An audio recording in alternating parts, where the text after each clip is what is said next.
Amis téléspectateurs de l'Obs TV, merci. Nous sommes aujourd'hui avec Ibrahima Farah Ndiaye, plus connu sous le nom Farah, quelqu'un qu'on ne présente plus actuellement dans le département de Goudomp, natif de Samine. Il a été auparavant secrétaire départemental de la Cogère de Goudomp, actuellement également membre de la Cogère nationale, membre fondateur de l'Alliance pour la République. Farah, vous avez porté le combat, ma première question, avec le président Macky Sall, comme toute autre personne. Avez-vous regretté d'accompagner le président Macky Sall, 7 ans après? Merci, je voulais d'abord vous remercier d'être passé chez moi ce matin pour discuter de l'actualité politique et tout. Du tout, hein, au contraire, je suis très fier d'avoir été à l'avant-garde de ce combat pour l'élection déjà du président depuis 2012 et aussi pour sa réélection en 2019. Voilà, donc c'est pour vous dire que du tout, je n'ai aucun regret parce que je ne vois pas pourquoi j'aurais des regrets. Comme je l'ai dit, je suis très fier d'avoir participé à ce combat pour le changement, parce que le Sénégal en avait besoin en 2012 et j'ai pu participer activement d'ailleurs à faire en sorte que le président Macky Sall soit élu. Alors, on parle d'un taux de croissance à 2 chiffres dans les prochaines années à venir. Il y a aussi la ville de Diamniadio à travers le PSE. Vraiment, vous qui avez vécu à organiser des conférences à l'époque à Goudomp dans le cadre de faire comprendre aux populations tous ces projets du chef de l'État Macky Sall. Concrètement, quelques années plus tard, quel bilan faites-vous de ce projet?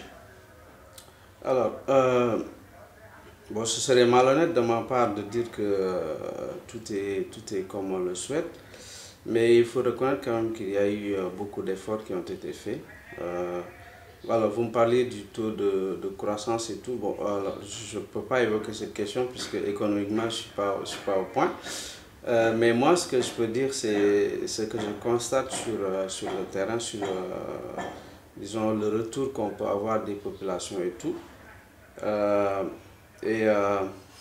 Quand on fait une comparaison entre ce que les gens y vivaient 2012 à maintenant, je pense que l'élément le plus saillant, c'est surtout la question de l'énergie. En fait, je veux dire, c'est quelque chose qu'on observe tout de suite. Et il faut voir que voilà, on est pratiquement à des moments où on n'a plus de coupure d'électricité et tout. Ensuite, sur la question de la mobilité, je veux dire des voiries, etc. On voit bien qu'il y a, à partir de la nationale 6 et des voies secondaires, effectivement, la mobilité elle est beaucoup plus facilitée. Maintenant, sur la question de l'agriculture et tout, si on prend globalement la région de Sédhiou, on a le DAC de CFA qui aujourd'hui est une référence en matière agricole. Et je pense que le rôle de l'État, c'est surtout ça, c'est d'inciter, de proposer des politiques qui vont changer la donne. Et en appelant à ce retour à l'agriculture, parce que nous sommes dans une zone agricole, et je pense que si aujourd'hui nous prenons conscience que nous pouvons vivre de la terre, parce que l'exemple est donné à travers le DAC de CFA, que les gens se remettent à travailler la terre, on va s'en sortir, quoi. Donc je pense que le développement il doit d'abord commencer par être autosuffisant en aliments et je peux dynamique dans le département. Ensuite, sur la question des infrastructures scolaires, moi je me rappelle quand j'étais jeune, il n'y avait pas de lycée. Et aujourd'hui, on a quasiment un lycée par commune. Donc c'est une très grande avancée. Et ces lycées ils étaient en abri provisoire. Mais là, actuellement, le lycée de Goudomp, il est construit.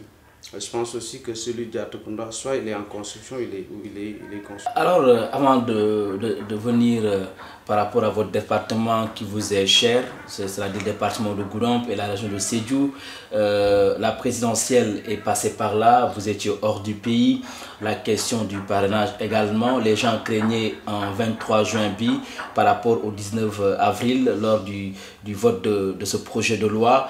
On s'est rendu compte à la présidentielle que n'eût été ce parrainage, on pourrait se retrouver avec 28 ou 30 candidats. quelle réflexion vous inspire le parrainage? Oui, je pense que tous les acteurs sérieux sont d'accord que le parrainage est une bonne chose, hein. Je pense que la divergence se trouve au niveau de comment est-ce qu'il faut réaliser le parrainage. Mais pas que le parrainage en soi n'est pas une bonne chose. Alors, j'ai pas vu d'acteurs majeurs, que ce soit politique ou de la société civile, remettre en cause le parrainage en tant que tel. Alors, cela dit, le parrainage, nous devons revoir ensemble comment est-ce on va mieux l'organiser. Parce que je pense que c'est à partir des élections législatives qu'on a compris qu'on ne pouvait pas continuer dans cette pagaille politique, quoi. J'avais 47 listes et il a fallu que les acteurs s'accordent sur le fait que l'électeur ait la possibilité de choisir les 40 pour pouvoir voter. Imagine que à la présidentielle, on avait laissé tous ceux qui ont de l'argent, parce qu'en réalité, la plupart des candidats, c'est parce qu'ils ont de l'argent, quoi. Donc ils déposent une caution, ils disent aux gens, je suis candidat. Alors, au-delà de la question de l'organisation, le parrainage, pour moi, il permet de légitimer une candidature. Parce que la candidature, elle est légitimée que par l'accord populaire. Que quand tu as plein de gens qui te parrainent, ça veut dire qu'ils reconnaissent ou bien ils ont cette confiance ou bien cette vision que la personne qu'ils parrainent porte leurs idées. Et donc, quand tu as des milliers de concitoyens qui se reconnaissent dans ton discours, qui se reconnaissent dans tes actes, ça veut dire que tu es légitime à porter leur combat. Donc, ça ne va plus être une simple question de moyens financiers pour se présenter à une élection présidentielle. Je pense que c'est une chose très très importante. Et dans les démocraties majeures, c'est comme ça. Oui. Encore qu'au Sénégal, on a un parrainage citoyen, contrairement à d'autres pays comme la France, où ce sont les élus locaux qui parrainent les candidats. Alors, l'autre question, restons sur ce registre, c'est par rapport à 5 candidats qui ont sillonné tout le pays. Au finish, le président Macky Sall sort, je pense, avec 57 ou 58%. Est-ce à dire, malgré l'avant-élection, tous ces bruits, toutes ces polémiques visent vraiment à légitimer que le président Macky Sall a toujours une certaine popularité au Sénégal? Oui, je pense ça. Alors, quelquefois, j'entends les gens parler de l'argent distribué par-ci, de l'argent distribué par-là. Et je pense qu'il faut être un peu plus sérieux dans l'analyse de la situation. Parce qu'on se rappelle tous, hein, en 2012, si c'était qu'une question d'argent, Abdoulaye Wade ne serait jamais renversé. Vous voyez? Et les Sénégalais ont une maturité telle que vous leur donnez 100 000 ou 200 000. S'ils ne veulent pas voter pour vous, ils ne votent pas pour vous. Macky Sall ne peut pas obliger le plus petit Sénégalais à voter pour lui, c'est pas possible. Ça veut dire qu'au-delà de, comme tu as dit, au-delà des discours, des polémiques et tout, les gens ils ont une certaine lucidité, ils ont une certaine capacité à discerner les choses. Et je pense qu'au final, ils ont compris qu'il fallait laisser le président entamer son second mandat pour pouvoir continuer son travail. Je pense que c'est là toute la différence, quoi. Ouais, il y a les consultations ou concertations nationales, disons le dialogue politique qui a regroupé les différents acteurs, que ce soit ceux de l'opposition, c'est également de la société civile, y compris ceux du pouvoir. Est-ce que vous magnifiez déjà du fait que le président Macky Sall regroupe, fédère tous les Sénégalais autour d'un idéal commun? Alors, je pense que c'est un acte salutaire, parce que le Sénégal a toujours existé avant le président Macky Sall, il va continuer après le président Macky Sall. Donc le président Macky Sall, on lui a juste confié une mission qui a une durée de vie, une durée de 5 années. Et ça veut dire que c'est vrai qu'il gouverne avec ses partisans, mais ça ne veut pas dire que tout ce qu'ils font est ce qu'il y a de mieux pour le Sénégal. Ça veut dire que des gens soient de l'opposition ou de la société civile, ils peuvent avoir des idées meilleures que celles qui sont en train d'être mises en place par le président Macky Sall. Donc en les appelant autour de la table, et qu'il faut saluer aussi cet esprit de dépassement de tous ceux qui ont voulu répondre à l'appel, de pouvoir faire des propositions concrètes, de permettre au président Macky Sall justement de pouvoir se rectifier s'il y a erreur okay, dans un secteur ou dans un autre ou sur une question bien précise. Je pense que le dialogue, il doit être permanent, il doit être constructif, puisqu'il y va de l'intérêt de tous les Sénégalais, il y va de l'intérêt de notre pays. Donc voilà, la vérité n'est pas que du côté de l'opposition, elle n'est pas aussi que du côté du pouvoir. Ça veut dire que c'est dans ces différentes contradictions qu'on peut arriver à un consensus, et ce consensus serait l'aboutissement d'un idéal, quoi, d'un idéal commun, de comment est-ce que nous voulons construire notre pays, de comment est-ce que nous entendons poursuivre la marche vers un Sénégal meilleur. Alors, comment avez-vous vécu juste après le dialogue national lancé le 28 mai dernier? Quelques jours après, il y a une affaire de supposée corruption qui a éclaboussé l'affaire Aliou Sall des $10 000.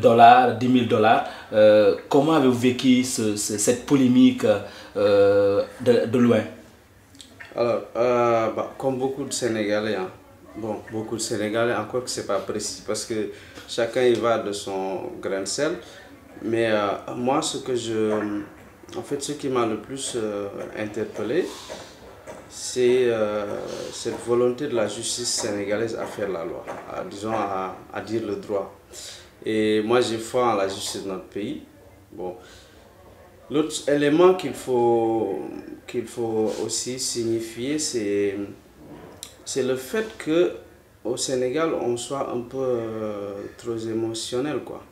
C'est-à-dire qu'il suffit d'accuser quelqu'un, je ne prends pas parti, hein, parce que moi je ne connais pas Aliou Sall, okay. Si je suis à la paire, c'est pour le président Macky Sall. Donc, Aliou Sall, qu'il soit coupable ou pas, en réalité, moi ça ne me regarde pas du tout.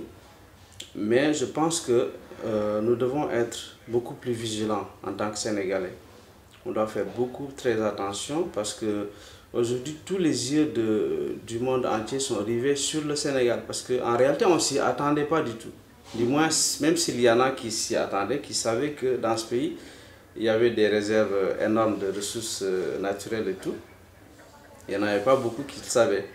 Alors, cela dit, il faudrait qu'on fasse très attention, parce que nous avons plein de pays qui ont peut-être beaucoup plus de ressources que nous et qui n'en bénéficient pas. Au contraire, non seulement ils n'en bénéficient pas, mais ils ne sont pas en paix.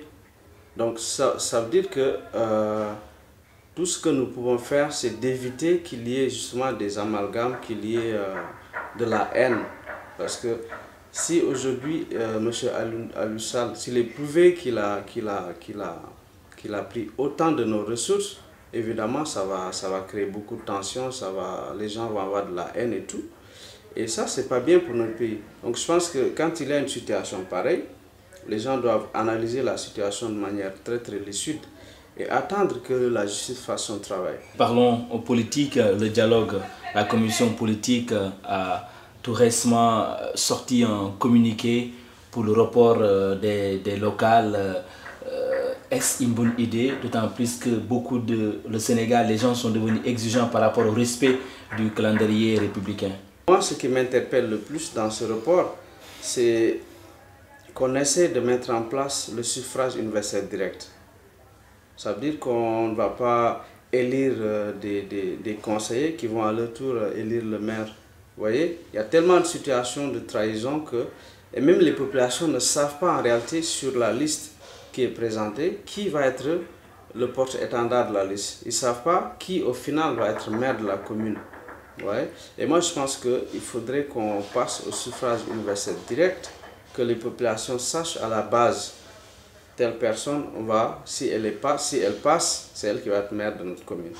Mais quand on vote pour une liste et que au bout du compte, dans cette même liste, il y a des trahisons, il y a des situations qui font que, on ne sait pas, les gens par enchantement deviennent maires d'un coup.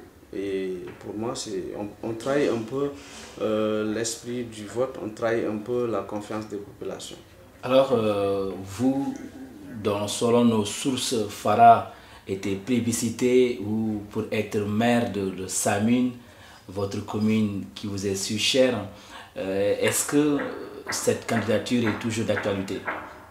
Alors, je dirais que oui, hein, parce que En fait, ma candidature, elle dépend pas, c'est vrai, elle dépend pas de moi, mais pour la plupart, je considère que tant que j'ai des gens qui pensent que je peux apporter quelque chose à la commune, je me mettrai à leur disposition. Donc, je me prépare tranquillement et je pense que le moment venu, avec la confiance des Saminois et des Saminoises, on pourra peut-être réaliser quelque chose. Que répondez-vous à ceux qui pensent que vous avez été parachuté à Samin? Ah non, bah ça c'est ceux qui ne connaissent pas, quoi. Donc on ne peut pas interdire aux gens de dire ce qu'ils veulent. C'est parce qu'ils ne le savent pas, quoi. Aujourd'hui à Samin, moi j'ai été, depuis tout petit, depuis la classe de CM2, j'étais le responsable de classe. Ensuite j'ai été président de l'amicale des étudiants pendant des années. Donc ensuite, bah, j'étais celui qui a battu campagne pour le président en 2012. J'ai laissé mes études à la fac, je suis parti avant le premier tour et je ne suis revenu qu'après le second tour, au mois d'avril, à l'investiture du président, à la prestation de serment du président. Bon, les gens ils disaient il a cartouché, on l'a renvoyé de la fac et tout. Mais non, c'est-à-dire qu'à Samin aujourd'hui, tu ne peux pas parler de politique et ne pas m'associer. Même dans le département de Goudomp, c'est pareil, quoi. Donc, bon, après, tu as toujours des gens qui diront des choses qui sont complètement... Mais on vous a soumis là en Goudompois. Ouais, c'est parce qu'ils ne connaissent pas. C'est ce que je te disais. Moi, si j'ai vu qu'il y a Goudomp, c'est pour mes études. En 98, quand j'étais avec la crise en Casamance, moi j'étais en classe de 6e. Je n'avais fait que le premier semestre au mois d'avril. Et après, il y a eu des tueries à Samin. Donc, je me suis déplacé. J'ai rejoint mon oncle qui était à Goudomp en 99. C'était même pas en 98.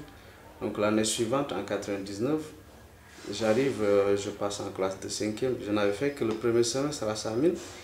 Et l'année d'après, je ne voulais pas reprendre la 6e. J'ai dit non, je vais en 5e. Ben, si je dois redoubler, je redouble la 5e.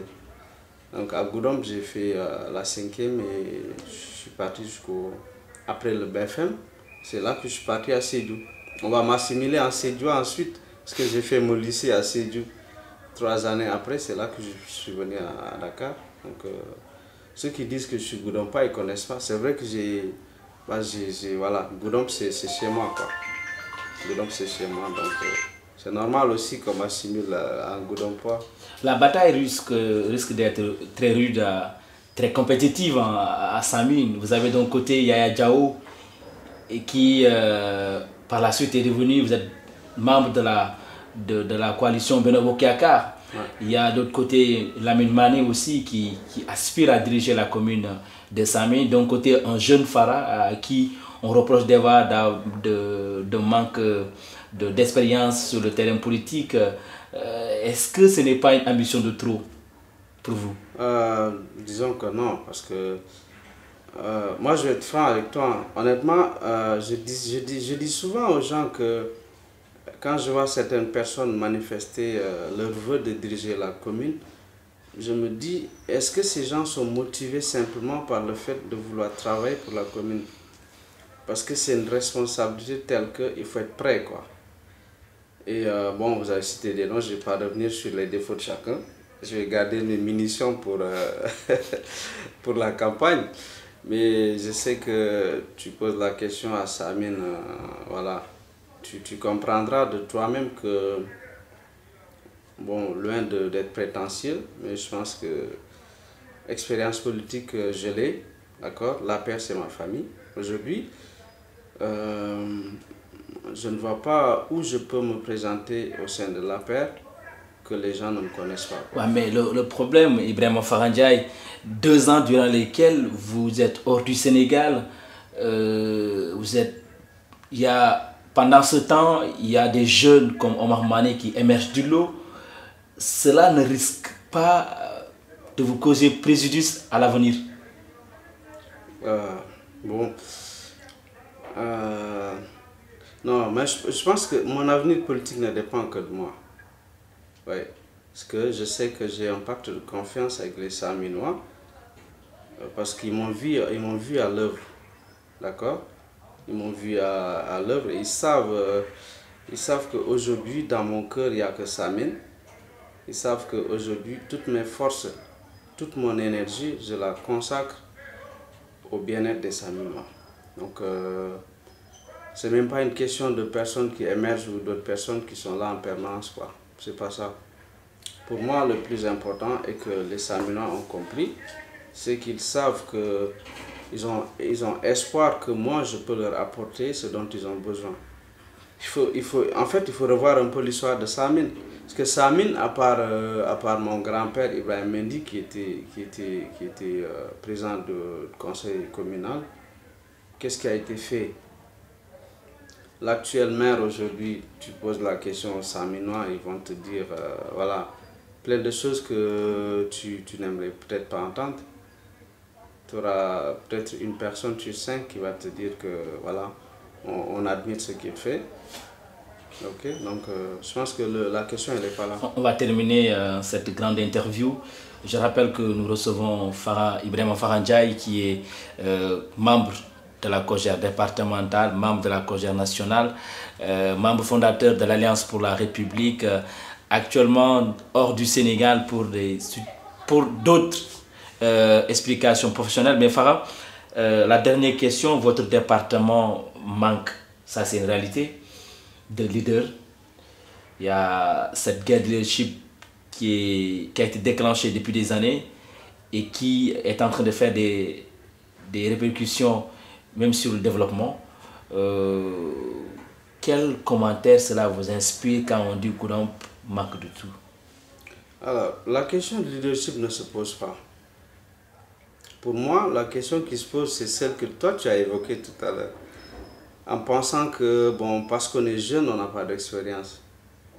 Parce qu'on est jeune, on ne peut pas. Alors, je rappelle que, en fait, tu sais, il y a un sociologue du nom d'Olivier Galland qui disait que la jeunesse est une construction sociale. Ça veut dire que on est jeune par rapport à quelqu'un, on est vieux par rapport à quelqu'un d'autre. Moi, je peux être jeune par rapport aux vieux qui sont là, des vieux politiciens et tout. Mais je suis vieux par rapport à toi ou par rapport à d'autres jeunes qui viennent de rentrer dans le milieu politique. Ça veut dire que c'est une construction sociale qui, en même temps, est sujet à qu'on utilise selon les contextes. D'accord? Quand on est avec des leaders qui ont un certain âge, ils vont nous traiter de jeunes pour montrer à l'opinion que voilà, ils sont jeunes, ils sont irresponsables, ils sont incapables. Tu vois un peu? Mais la réalité, ce n'est ni une question d'âge, encore moins une question de durée dans l'échiquier politique. C'est une question d'intelligence dans l'action, c'est une question de vision. Et la vision, elle n'est pas quelque chose qu'on acquiert parce qu'on a duré dans la place. Non. Si tu veux, il y a de l'inné dans ça. Il y a de l'inné, il y a de l'ambition, il y a de la volonté, il y a la question des compétences intellectuelles, sociales. Il y a aussi la question des relations dans ça. Ça veut dire que ce n'est même pas... Alors, moi, je trouve que c'est un débat qui n'a pas lieu d'être, un débat qu'on sert pour faciliter, disons, le combat face à des adversaires politiques. Mais pour moi, ça on va terminer la grande interview. La toute dernière question, la COJER, comment elle se porte? Ouais, bon, récemment, Avez-vous perdu votre place? Bah non, du tout. C'est ce que je te disais tout à l'heure. Je te disais, la paix, c'est ma famille. Que ce soit Thérèse Faye, qui est une sœur que je salue au passage, Moussa Sow, qui est un jeune frère, que je salue aussi. D'ailleurs, je l'ai appelé quand il a été nommé par le président. Ça veut dire que c'est une famille. Dans la famille, quelle que soit la personne qui est choisie comme Khalif, elle va être là pour tout le monde, quoi. Donc, il n'y a pas de place de perdu ni de place d'acquis. Donc, pas départemental?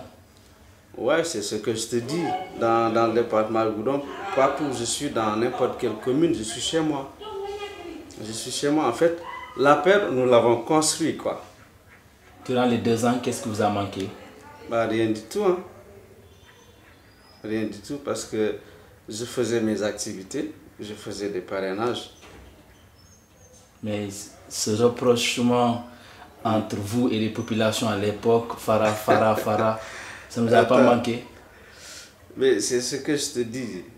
Là, avec les nouvelles technologies et tout, mais quoi, on peut être à Washington, à Tokyo, et discuter avec les gens au Sénégal et travailler avec les gens au Sénégal à tout moment, quoi. Donc c'est pas ça la difficulté. Si vous avez un message à délivrer, lequel?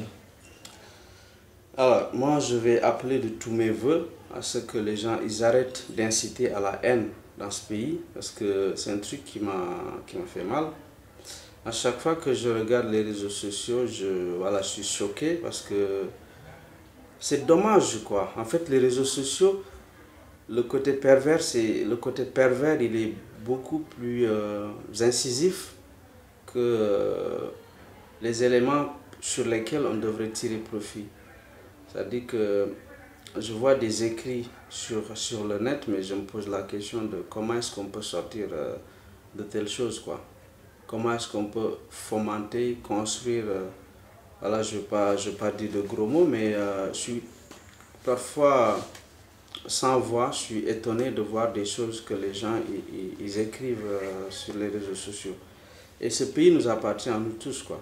C'est-à-dire, le président Macky Sall, moi je suis un de ses premiers supporters, mais il fait quelque chose qui va être contraire à la bonne marche de ce pays. Moi je m'oppose, quoi. Et je sais qu'ils sont des milliers, voire des millions à la paire à être comme ça. Mais quand quelqu'un est en train d'abattre un très bon travail pour ce pays, il faut l'encourager, quoi. À défaut de l'encourager, ne pas vouloir semer le trouble dans le pays, parce que après, bah, si ça part en truc... Ibrahima Farah Ndiaye, la grande interview, vous remercie. C'est moi qui vous remercie.